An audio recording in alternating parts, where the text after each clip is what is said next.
Hello and welcome again students. आप लोग पिछले वीडियो में चैप्टर 3 पढ़ रहे थे, the first farmer and herder. History का chapter 3, the first farmers and herder. इसके पहले आपने पढ़ा कि किस तरह से अर्ली ह्यूमन बीइंग जो थे वो क्या थे, फूड गैदरिंग करते थे। In the neolithic as people become food producer from food gatherers. मैंने पिछले वीडियो में भी आपको बताया था कि ड्यूरिंग द मेसोलिथिक पीरियड में आफ्टर द पैलियोलिथिक, सबसे पहले वाला जो पाषाण काल था, जो स्टोन एज था, उसके बाद मिडल स्टोन एज आया, तो उस समय धीरे धीरे लोग फलों को, जो फल खाते या जो कुछ भी खाते, उनके बीज जब वो फेंकते थे और जब उन्होंने देखा कि इससे नए पौधे उग रहे हैं, तो फिर धीरे धीरे उन्होंने क्या किया, पौधों को उगाना सीखा। तो ड्यूरिंग द न्यूलिथिक पीरियड, जब नवपाषाण न्यू स्टोन एज आया, तो उस समय लोग अच्छे से एग्रीकल्चर, खेती करना सीख गए थे।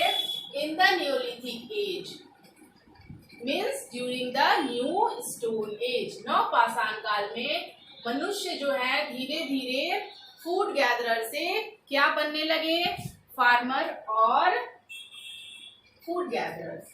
और फिर इस तरह से बहुत सारे नए इन्वेंशन, एग्रीकल्चर में बहुत सारे नए नए इन्वेंशंस हुए।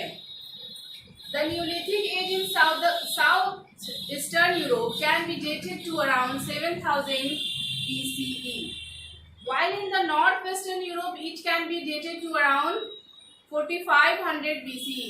यूरोप के ही अलग अलग देशों में, एशिया, यूरोप और अफ्रीका के अलग अलग देशों में जो नियोलिथिक साइट्स पाए गए हैं वह अलग अलग डेट को डिस्क्राइब करते हैं। तो यूरोप में, नॉर्थ ईस्टर्न यूरोप और नॉर्थ वेस्टर्न यूरोप में अलग अलग समय में नवपाषाण काल की शुरुआत हुई। तो south eastern Europe can be dated to around 7000 BCE, 7000 ईसा पूर्व, while in the northwestern Europe can be dated to around 4500 before Common Era। Cattle yoke in the early Neolithic site in Turkey that existed between 7500 to 5700 BCE.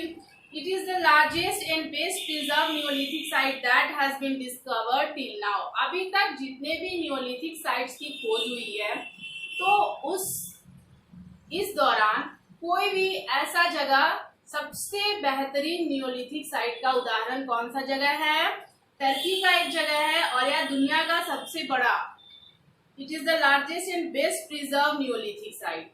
और यहाँ पे आप picture देख सकते हैं, page number 21 में यहाँ पे आप देखेंगे, यहाँ पे दिया हुआ है, ये स्कॉटलैंड का है और टर्की क्या है, यूरोपियन कंट्री है जो यूरोप और एशिया दोनों को अलग अलग करता है। हिंदी में इसको बोलते हैं तुर्की। तो टर्की एक देश है, आप आगे चैप्टर में पढ़ेंगे। तो यह यूरोप और एशिया के एकदम जस्ट बॉर्डर पे है। तो यह सबसे सुंदर और सबसे पुराना नवपाषाण काल का क्या है, फैक्ट्री साइट, जहाँ पे उसके अवशेष मिले हैं। Beginning of farming and herding.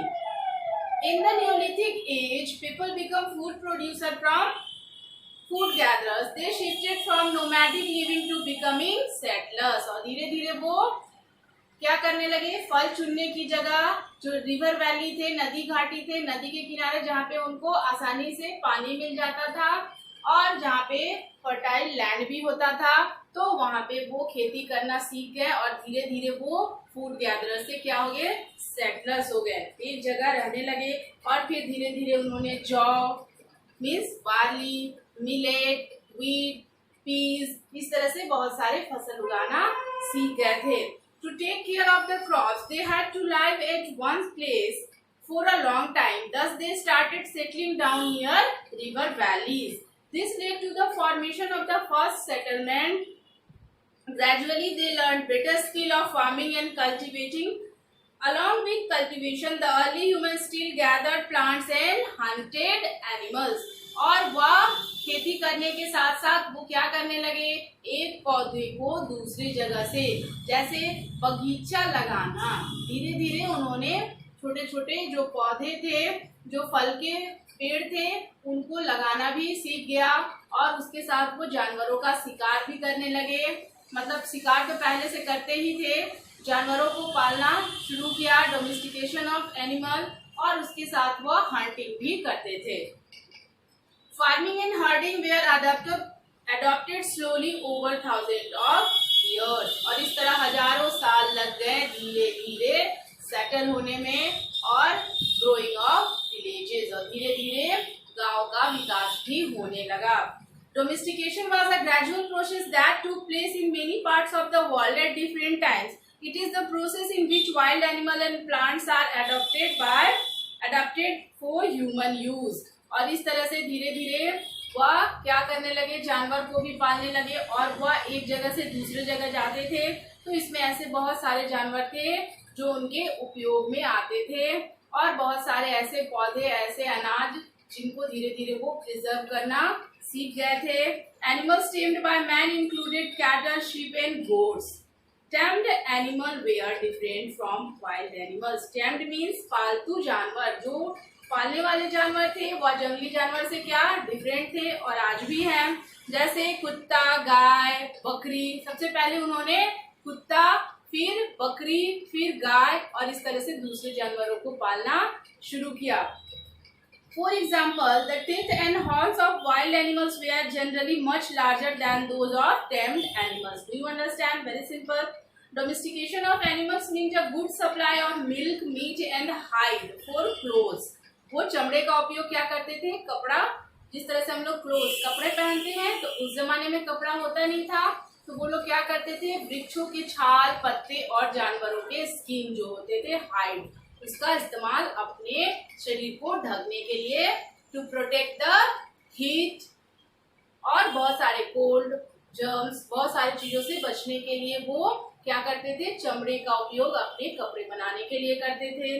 Domestication of animals mean a good supply of milk, meat and hide. Larger animals they are used for farming and transportation. और बड़े जानवर जो होते थे उनका उपयोग क्या करने के लिए करते थे, वह उसको एक जगह से दूसरी जगह, ट्रांसपोर्टेशन मतलब एक जगह से जब दूसरी जगह जाना होता था तो वो बड़े जानवर जैसे बैल, गधे आदि का इस्तेमाल करते थे, और खेत में हल चलाने के लिए। Plants were also domesticated by the early humans. The plants that yielded large-sized grain had strong stalk and were capable of bearing the weight of ripe grains were selected. Over the years, man learned to preserve, select, and sow good quality seeds. Thus, domesticated plants became different and also better than the wild plants of the same type. जैसे कि धीरे धीरे उन्होंने पौधों को उगाना और जो जमा करके जो फसल रखते थे, जब वह जंगली पौधों से जब उन्होंने शुरू किया पौधों को लगाना, तो उससे क्या हो गया, जब वो जमा करके घर में रखते थे और फिर उस बीज से जब नए पौधे उगाते थे तो वह बेटर क्वालिटी का होने लगा, और इससे उनको इस बात का पता चलने लगा कि जब हम उस पौधे के बीज को जमा करके रखेंगे और उसको नेक्स्ट सेशन में अगले सीजन मौसम में जब हम लगाएंगे तो वह और बेहतर उगेगा। इस तरह से धीरे धीरे उनको कृषि के नए नए तकनीकों का पता चलने लगा। Remains of grains and domesticated animal of the Neolithic period have been found at Chirand in Bihar, Teklakota and Halur in Karnataka and Payampalli in Tamil Nadu. Bharat में भी बहुत सारे नियोलिथिक साइट्स मिले हैं, और इसमें चिरंद जो है वह बिहार में, तेकलाकोटा एंड हलूर कर्नाटका में और पायमपल्ली तमिलनाडु में पाया गया है। अगले टॉपिक के बारे में हम लोग नेक्स्ट सेशन में पढ़ेंगे। Have a good day.